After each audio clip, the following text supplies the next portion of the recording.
স্ত্রী আফরা ইভনাত খান ইকরার আত্মহত্যার প্ররোচনার মামলায় অভিযুক্ত অভিনেতা শিল্পী জাহের আলভির অবস্থান নিয়ে তৈরি হয়েছে রহস্য। রবিবার রাতে দেশে ফিরেছেন এমন গুঞ্জন ছড়ালেও এখন পর্যন্ত তার কোনো খোঁজ মেলেনি। পুলিশও নিশ্চিত করতে পারছে না তিনি বর্তমানে কোথায় রয়েছেন। আলভি ও ইকরার ঘনিষ্ঠ একাধিক সূত্র জানিয়েছে, রবিবার বিকেলে নেপাল থেকে ঢাকার হজরত শাহজালাল আন্তর্জাতিক বিমানবন্দরে পৌঁছান জাহের আলভি। বিমানবন্দরে কিছু সময় অবস্থানের পর একজনের সহায়তায় তিনি সেখান থেকে বের হয়ে যান বলে জানা গেছে। তবে তার ফোন, ফেসবুক সহ সব যোগাযোগ মাধ্যম বন্ধ থাকায় দেশে ফেরা নিয়েই তৈরি হয়েছে ধোঁয়াশা।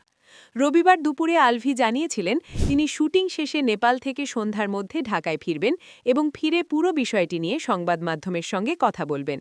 কিন্তু দেশে ফিরে থাকলেও এ পর্যন্ত তিনি কোনো বক্তব্য দেননি। সন্ধ্যার পর থেকেই তার সামাজিক যোগাযোগ মাধ্যম বন্ধ পাওয়া যাচ্ছে।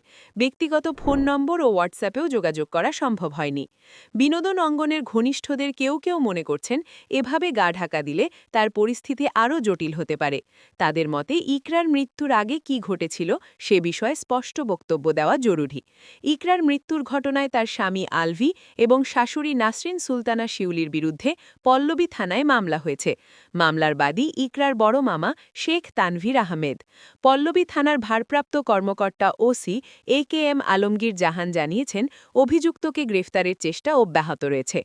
এখন পর্যন্ত আলভির অবস্থান সম্পর্কে নিশ্চিত কোনো তথ্য পাওয়া যায়নি।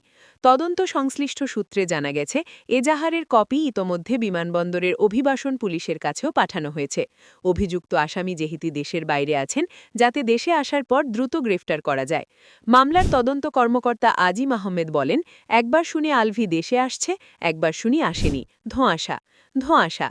আমাদের তদন্ত কার্যক্রম চলছে।